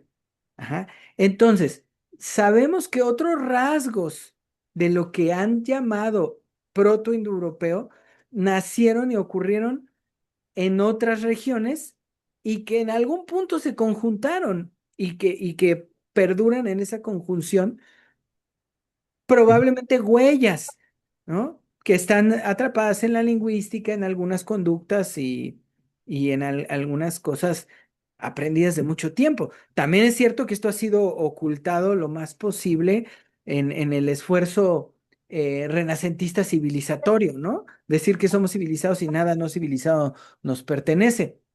Entonces eso nos oculta una gran parte de Europa, que es lo que la poética ha mantenido y por eso lo que hace Alejandra con Graves es maravilloso, porque Graves lo trae y dice, pues miren, aquí está todo esto, ¿no? Este resguardo de rasgos culturales que no son, como decía Octavio hace rato, no son la historia de los ganadores, de los dueños, son la historia de los pueblos, ¿no? Que perdura en tradiciones simples como la poética. Simples entre comillas. Ahora, no es que no le creamos a Gimbutas, porque lo que ella habla arqueológicamente tiene sustento, pero de ahí a sostener que lo arqueológico es huella de la cultura, hay que tener una reserva. Y de ahí a creer que ellos son los indoeuropeos que fueron y que poblaron el mundo, me parece otro error. Lo que ella quiere hacer es plantear la idea de que hay un grupo bélico, porque lo voy a leer en un ratito, lo dice con todas sus letras, ¿no? Que eran unos salvajes, que solo encontraban gloria en madrearse al otro. ¿No? Lo que ella dice, bueno, eso es insostenible, pero ella necesita creer que hubo unos grandes guerreros que se chingaron a los artistas agricultores maravillosos, culto a la diosa de la vieja Europa. Es lo que ella necesita creer, es lo que ella necesita plantear y quiere tachar a los rusos, que finalmente son ucranianos, pero quiere tachar a los rusos de salvajes y no quiere ver la posibilidad de que la guerra haya nacido en el cruce de la agricultura con el potencial, no la conducta bélica, sino el potencial bélico de los indoeuropeos. O sea, juntas la agricultura con güeyes que pueden usar el caballo, que pueden desarrollar herramientas más rápido o más eficaces, que pueden haberse adaptado para la batalla. Bueno, eso puede haber dado lugar a las guerras en esa región. Entonces, no es creernos acá, ni es creerle a ella, sino es leer con claridad los límites de Gimbutas y el forzamiento que ella hace. ¿Sí me explico, Has? Ah, Entonces, hasta ahora, todavía, todavía no llegamos a nada concreto. sí, sí, sí, algo sí podemos decir que es concreto, que los kurganes no son los indoeuropeos. Ok, ok, sí, sí. De eso sí estoy de acuerdo. O sea, ya los podemos descartar porque no hay un solo elemento que nos haga pensar que ellos llevaron las cosas a otro lado. Pero con la evidencia lingüística y genética se derrumba, pero también con la serie de hipótesis que planteamos, que son posibles porque el terreno lo permite. Las contradicciones o las imposibilidades nos permiten plantear estas hipótesis. Ok, pues sigamos. Gracias, Luz. Sale, Hash. Joshua. Pues yo me planteo, tengo muchas dudas en la cabeza, tengo muchas cosas en la cabeza. Em, entonces, no sé, por ejemplo, lo que planteas de Jimbutas y que habla acerca de la guerra, pues también no sé si ella se detiene a decir qué es la guerra, ¿no? ¿Qué es la guerra para ella? Ella cómo ve la guerra. No sé si lo hace. No sé si ella se pregunta si un conflicto violento entre grupos ya es guerra, ¿no? O sea, es que es importante, ¿no? Desde mi punto de vista, pues definir como, si yo voy a decir que eso es guerra, ¿por qué digo que eso es guerra, ¿no? Puede haber un grupo A, un grupo B, pero que una pequeña parte del grupo A se meta con el grupo B, tengan un choque, tengan un conflicto violento, eso lo hace guerra entre A y B. ¿Sí me explico? Entonces, no sé, creo que esa parte de la guerra es una idea muy, como muy manipuladora, ¿no? Que se usa hoy en día, pues para meter a la bronca a gente que ni está, ¿no? O sea, metes a la bronca, dices, está en guerra Estados Unidos con Irán. Pues no, están en guerra los grupos de Estados Unidos, los grupos dominantes de Estados Unidos con los grupos dominantes de Irán. pues la gente, pues qué, ¿no? O sea, la gente realmente no está en guerra entre ellos, ¿no? Entonces, una idea muy manipulada, ¿no? La idea de la guerra. Entonces, creo que ella, no sé si se pregunta realmente qué es la guerra, ¿no? Y esa cuestión de buscar como el origen de algo me parece muy de ella, ¿no? Decir esto es el origen de los europeos es este, ¿no?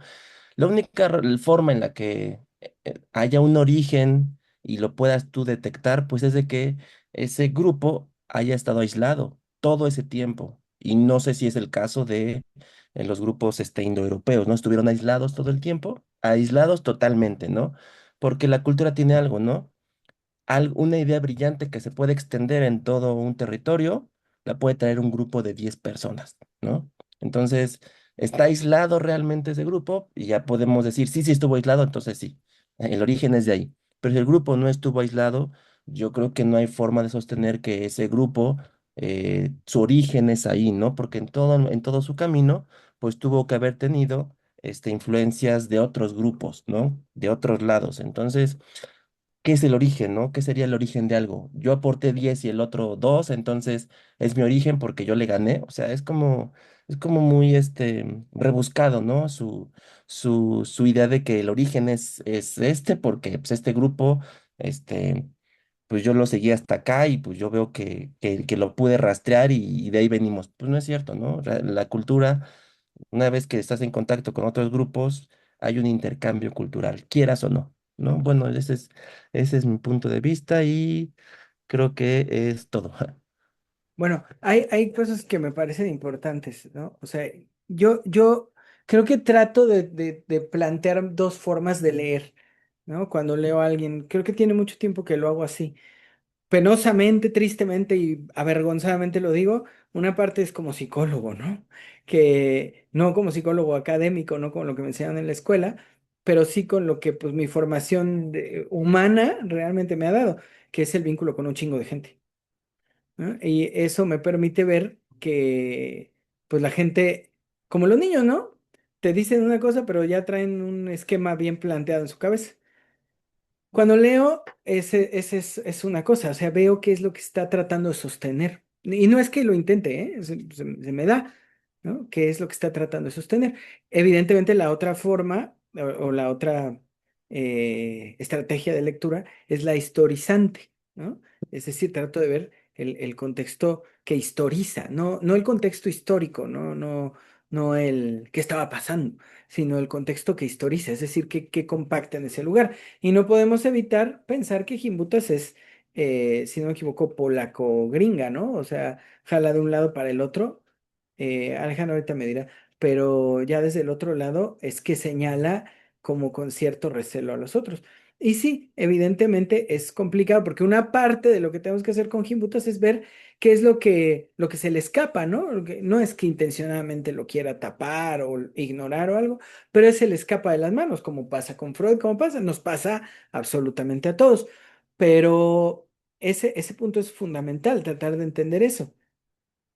Claro que Jim Butas hace cosas bien brutales, y es que, por ejemplo, nunca da una definición de nada, de duelo, de vida más allá de la muerte, y esas cosas, no las da. Hay que exprimírselas a los contenidos que ella traza. Entonces, podría decir que para ella la guerra es expansión territorial, exterminio de otro grupo, sea físico o ideológico o expulsión, ¿no? Pero sería necesariamente así, sería apropiativa, la guerra sería apropiativa y en términos del otro sería o expulsión o exterminio. También cabe dentro de la apropiación, o sea, también puedes apropiarte de los otros, incluirlos contigo. Pero eso sería lo que ella ve como guerra. No habla de guerras internas, pero sí de guerras entre grupos, ¿no? Donde uno desplaza al otro, elimina al otro o le quita al otro su espacio territorial. Lo tengo que revisar todavía más detalle para plantear. Gimbutas o para Gimbutas diría, la guerra es esto. Más adelante va a ir tomando forma. Pero sí es importante entenderlo. O sea, la guerra es eso y eventualmente para ella la guerra deja de tener propósito por eso puede describir a los indoeuropeos, ya no kurganes, como belicosos per se. Ujú. O sea, como gente que le gusta el tirante, decía un cuate con los perros, ¿no? Le gusta el tirante, ¿no? Que le gusta irse a pelear, ¿no? Y que solo encuentran gloria en en la guerra, en el destruir al señalado, no al enemigo, sino a quien se señala, ¿no? Esto es lo que ella consideraría guerra. Primero, esta cosa expansiva apropiativa, y eventualmente sería únicamente la guerra por la guerra, o sea, el exterminio por el exterminio o la dominación por la dominación del otro. Es todo lo que puedo decir de la guerra en Gimbutas. ¿Alguien más, por favor?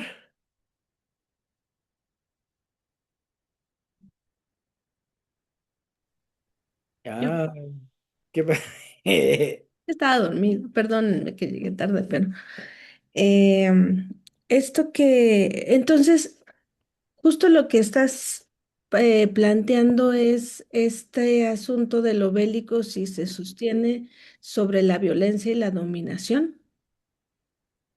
Sí. O sea, justo como, más que solo, perdón, más que violencia, bueno, sí, violencia en el sentido del exterminio, ¿no? O del Exterminio, desplazamiento. dominación.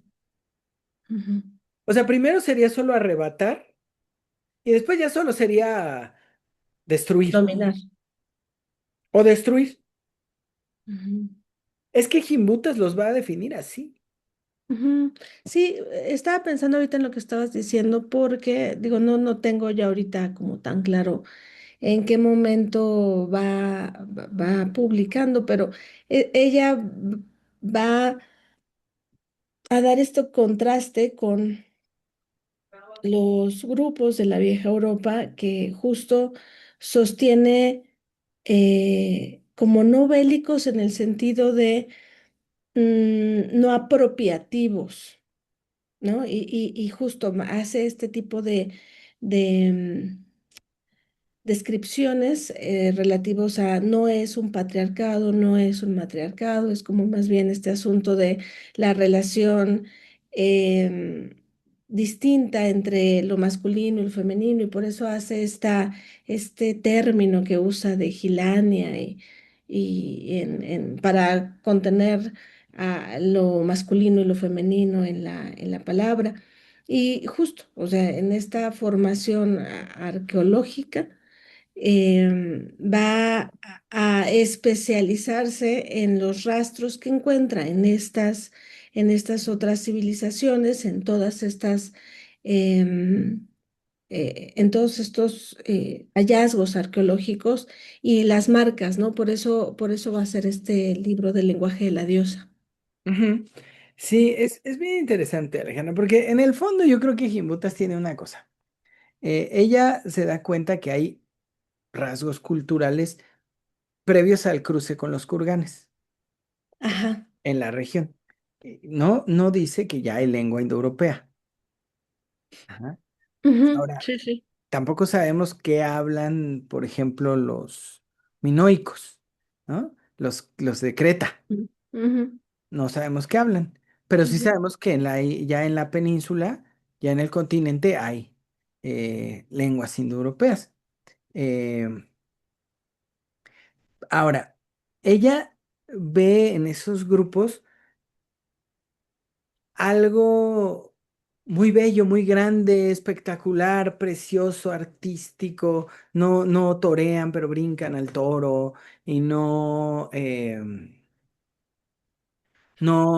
hacen guerra, pero tienen perfectamente dominio sobre el agua, la agricultura, hacen cosas muy bellas, están organizados, tienen un panteón femenino maravilloso y bla, bla, bla, ¿no? Todo lo que se nos puede ocurrir.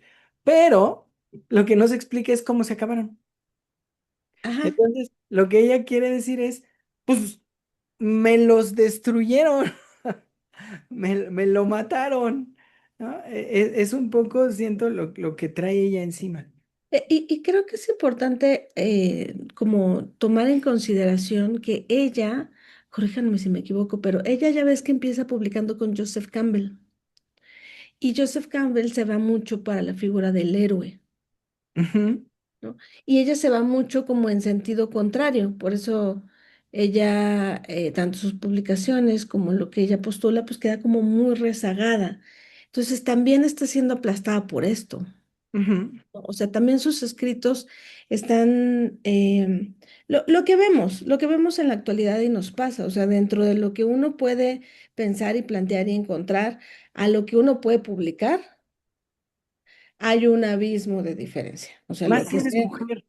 por supuesto, lo que sea que se publique, por ejemplo, de esta serie de años de seminarios que tú estás dando y que se va a poder concentrar en una tesis de doctorado, lo que termine publicado, si es leído por alguien que no tiene todo el contexto detrás, o sea, va a parecer que traes, evidentemente va a ser notorio tu sesgo, pero va a ser como, va a quedar corto, ¿no? Eh, pero creo que sí es importante el contexto de cómo camina Gimbutas con Campbell y cómo estos caminos se abren, se dividen y justo ya estamos viendo la escritura de una arqueóloga mujer en este momento, pero que evidentemente en estos rasgos y en estos pueblos que no se están volteando a ver en esos momentos, encuentra pues encuentra ahí donde hacer su obra propia, ¿no? Por eso, esto que tú estás trabajando con Gimbutas, pues queda muy limitado, porque ya no, o sea, justo describe lo que ven estos grupos, pero ya no profundiza. Y en este sentido, la profundización, incluso las preguntas que se le hacen a esas jimbutas, pues no lo sé, pero que considero por lo que hemos visto y por lo que he leído, no lo va a contestar jimbutas. Hay que contestarlo con su trabajo y con hasta dónde llega, ¿no? Pero justo no sé qué tan tarde llegué, pero esto que estás planteando es bastante interesante porque, bueno, evidentemente porque también son los tiempos que nos atraviesan, ¿no? Esta violencia que busca dominar, esto que decías de Trump, ¿no? O sea, este personaje que vive en esta forma de entender al mundo y de moverse en el mundo, ¿no? Por eso de pronto, esta carta que escribe eh, nuestra cabecita de algodón, que dice, bueno, el que yo conocí y que incluso tiene este gusto por la historia, por ser quien trasciende en la historia y cómo quiere trascender en su historia, ¿no? Como en esa película que estaba en ese momento y ahora está en otra y que algo cambia y algo pasa, pero la dominación como centro se mantiene. Sí. Que obviamente él tiene una idea, Trump tiene una idea simplona de la historia, pero el peje lo entiende porque el peje es amante de la historia, ¿no? También hace Claro. mucho, cuando yo estaba chiquito, decía, ese señor no va a robar porque lo que él quiere es salir en los libros de historia. Yo desde eso a mis 20 y cachito años cuando empecé a votar por él.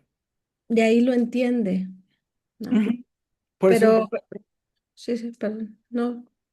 ahora, lo de Gimbutas es muy claro, o sea, Gimbutas lidia con muchas cosas, por ser mujer, por ser migrante, por estar en Estados Unidos, ¿no? Lidia con muchas cosas. El problema es que lidia con un sesgo con el que no lidia porque no se da cuenta, o sea, solo lo arrastra. Y Ujú. ese sesgo es muy brutal porque ella lo que intenta ver es por qué desapareció lo que ella considera una sociedad eh, esplendorosa, ¿no? ¿Es esplendorosa o esplendorosa? Esplendorosa. De esplendor, ¿verdad? Sí, es Ujú. esplendor. Y entonces ella lo que trata de entender es si desapareció, fíjate, porque esto es, para mí es así, de simple verlo. Pues, si desapareció así de fácil, pues desapareció porque hay algo afuera que es vacío. Entonces le pasó su vacío de aquí para acá.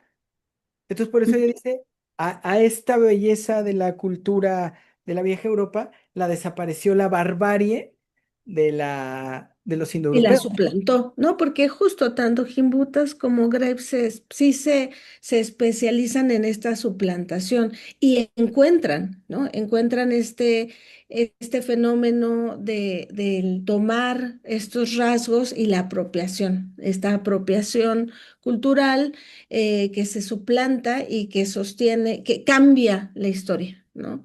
Y borra la historia, porque este borrado y este suplantar por eso hablan mucho de genocidios y cómo tratar de explicarse cómo pasa estos sucesos, ¿no? Y entonces puede ser como, bueno, tuvo que haber sido por medio de genocidio, porque esto no se sostiene si no es así, y entonces empiezan a encontrar rastros, pero es que fácilmente, bueno, no fácilmente, pero como naturalmente pareciera que se llega a esta pregunta de, bueno, ¿y qué pasó? ¿Y qué cambió? O sea, como si esto fue irrumpido disruptivamente por un grupo de no entendimiento de la grandeza que está rompiendo, ¿no? Y eso, pues, concordaría mucho con lo que nosotros entendemos por la conquista misma. Pero siempre cuando estábamos en este seminario de la diosa y nos preguntábamos eso, yo recordaba mucho estas nociones del mundo que nos habitan acá en estos rasgos que traemos culturales, no solamente de los aztecas o mexicas, sino que traen rastro detrás, el entendimiento del mundo y de los sistemas calendáricos que nos mueven, incluye el caos y incluye también como estos momentos en las divinidades en donde quién rige, que puede regir uno u otro, pero que dependiendo quién rige en este ciclo que empieza y cuando empieza lo que se muestra, es cómo va a estar, pero sí se tiene presupuestado el caos, Ujú. ¿no? Y acá no. Acá parecería que todo tendría que ser así de bello y así de continuo y así de constante. Y entonces lo otro es como el demonio, ¿no? Y Ujú. bueno, después de Edad Media ya lo entendemos perfecto. Pero por eso esas bases marcan un sesgo importantísimo. Por eso hay un este otro costado que no se entiende, porque no se puede presupuestar una humanidad sin toda esta belleza únicamente, ¿no? Y al final te estarías planteando la hegemonía de lo bello civilizatorio, Ese ¿no? es el problema de O Jimbo. sea, y ahí yo considero que ese es el sesgo más grande, pero bueno, hasta ahí, porque no sé qué tanto me perdí, No tanto, ¿no? porque ya estuvimos dando vueltas a este tema mucho tiempo. Es importante ver una cosa, es ciertamente Jimbutas tiene el sesgo del migrante, pero además cuando eres migrante, pues hay que ver de dónde migras, por qué migras y a dónde migras, ¿no? Porque pues si irte a estacionar a Estados Unidos está cabrón, ¿no? Y son los años 60 70 donde es, digamos que su máximo, también son los años de la naranja mecánica, ¿no? O sea, es, es, es muy poderoso, pues, el entendimiento, por eso digo historizante. Ahora, es muy sencillo, Gimbutas necesita sostener que existe. A ver, vivimos en una época donde le seguimos teniendo miedo a los dioses y las iglesias, y no, y ya entonces no nos fijamos que el verdadero problema de nosotros es creer en ovnis, creer en villanos, ¿no? Y creer en el dinero. Y ahí nadie se lo cuestiona. ¿No? Entonces es muy fácil creer en villanos y pensar que los villanos ganaron, que son los indoeuropeos. Entonces es muy fácil pensar, claro, los fascistas dicen eran épicos, grandiosos, gloriosos, maravillosos, y los antifascistas dicen eran monstruos que destruyeron la belleza del mundo, como si el mundo per se fuera bello, ¿no? Como si tendiera a lo bello. Y no, no es cierto, ¿no? O sea, Y sí. ahora el fantasma del comunismo que impera y amenaza al mundo. Que eventualmente va a ser el fantasma del capitalismo, ¿no? O sea, eventualmente va a ser el fantasma del capitalismo y eventualmente será el fantasma del feudalismo nuevo, ¿no? Del neofeudalismo que Del en feudalismo tecnofeudalismo. le dicen. Entonces, el gran tema es que el problema es que tenemos que leer los sesgos para tratar de sacar las dos ideas que están por ahí, ¿no? Y que Ya. eventualmente pues, alguien tendrá que leer los sesgos del trabajo que hacemos aquí para leer las dos o tres ideas que se puedan extraer de acá. Pues es finalmente la ley de la vida y es lo que hace que la vida sea entretenida, ¿no? No se llega a una verdad, pero se llega a un diálogo chiquito pero constante entre nosotros, ¿no? Entre las personas que intentamos hacer este trabajo.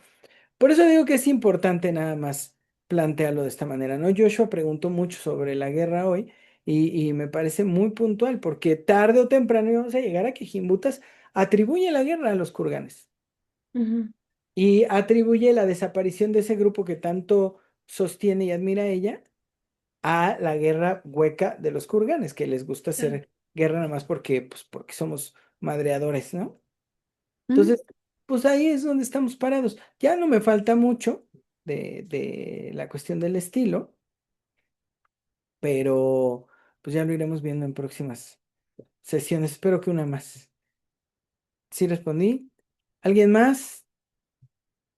Yo nada más breve. A mí lo único que me sigue inquietando es que incluso en ese texto que leímos sobre genética y lenguas, la conclusión de estos güeyes es que Gimbutas y Renfrew tienen razón, ¿no?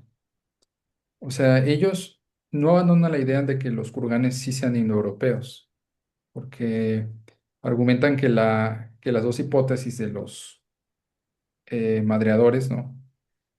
Versus los campesinos pacifistas se demuestra genéticamente, ¿no? Por los distintos estratos de población, poblamiento de Europa. Entonces, eh, yo creo que sí hay, con este debate que me pareció bastante fructífero, porque siento que donde se va a aclarar todo va a ser con Dumézil en la revisión del mito.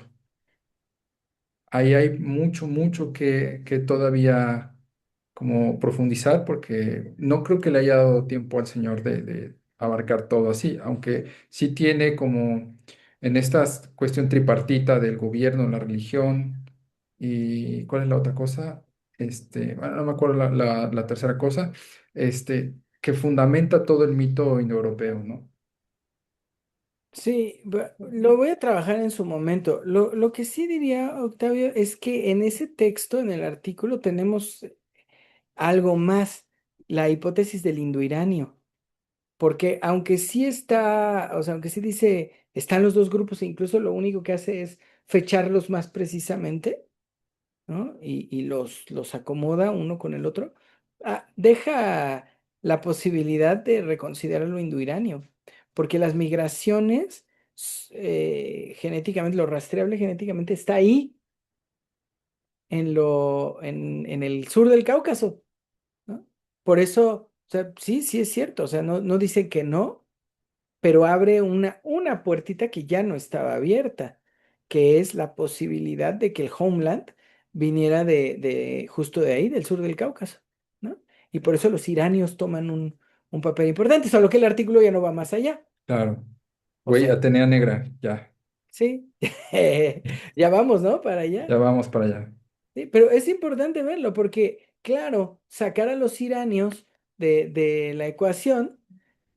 Estaba viendo la base en la mañana, la base, la de España, y pasaron un cortecito de un noticiero español donde dice unos güeyes así como que realmente estaría bueno saber quiénes son la gente de Irán, ¿no? Dice, Irán es un país árabe, ¿no? Eh, y habla de la lengua, ¿cómo se dice? Sí, ¿sí? Y dice, ni quién sepa qué es eso, ¿no? Y entonces le dicen, no, pues no es un país árabe, es un país persa, ¿no? Y el farsi es indoeuropeo, o sea, está más cerca del alemán que de alguna lengua árabe, ¿no? Y es fascinante porque la ignorancia es brutal, pero no es una ignorancia, digamos, que sea como la de Vicente Fox, ¿no? O sea, nos podemos burlar y todo, sino que hay una malicia también en la de Fox.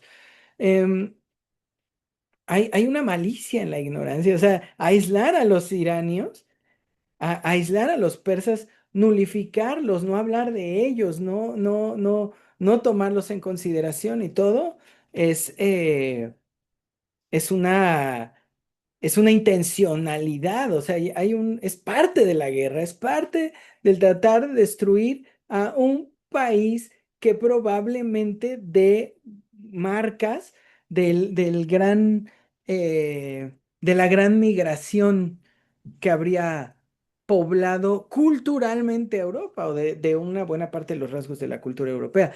¿Qué vas a decir, Octavio? Uy, es que vi hace rato una cápsula en TikTok que decía, y los libros de historia van a registrar que en junio de 2026 Estados Unidos no pudo pasar Persia. Sí, señor. Sí, señor. O sea, pues, es que es fascinante y ellos lo dijeron. Pues acá tenemos 5000 años. Déjense venir, ¿no? De dos en dos. O en montón, putos. No les iban a ganar. Y no son tantos. Son 90 millones de güeyes, pero son 90 millones de persas. Los gringos son 280 millones de migrantes perdidos. Además, yo no sé si en sus 280 millones cuenten los 40 millones de mexicanos, porque eso les baja su población un montón, a 240 más todo el montón de latinos, que son como otros 20 millones, ¿no? Entonces, realmente no son tantos gringos. Habría que ver cuántos chinos, cuántos hindúes, ¿no? Y vamos a ver que realmente sus 300 millones de güeyes de los que se jactan, probablemente no son tantos. Por eso es posible que un país de 90 millones resista, ¿no? Y mal que bien, es altamente probable que cualquier país con una población medianamente grande con memoria sobreviva a Estados Unidos. Y eso nos incluye, ¿no? Porque digo, los desmemoriados de acá son la clase media y son re poquitos, ¿no? O somos poquitos, ¿no? Entonces no hay mayor problema. Pero ahí está China sobreviviendo, ahí están los mismos rusos, ¿no? Perdurando. Entonces, pues la realidad es que finalmente Irán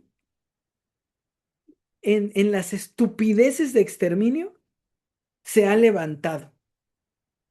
Y se ha levantado para recordarnos no solo que hay un eje de la resistencia, no solo las atrocidades de Israel, se ha levantado para recordarnos que no mamemos, el origen es más viejo que los cuatro pendejos que vinieron en el Mayflower, ¿no? Acá a invadir tierras que no eran de nadie, ¿no? Bueno, o sea, que tenían grupos muy pequeñitos y que no habían sido reclamadas como un país, ¿no? Entonces, es bello el momento histórico el que pasamos. Espero que lo pasemos vivos, ¿no? Que no nos toque morirnos en el camino, pero está bien lindo. Y ya como dato final, México e Irán están estrechando un lazo de amistad que no se va a romper nunca más. Y eso hace que México vuelva a ser una maldita maravilla en el planeta Tierra. Lo Yo que hemos hecho con Irán es bellísimo. quiero compartirles orgullosamente que días después de la matanza del ayatollah de Irán, pude estrechar la mano de uno de sus hijos aquí en México. Creo que ya les había contado. Órale, ¿no? Andaba aquí. Ujú.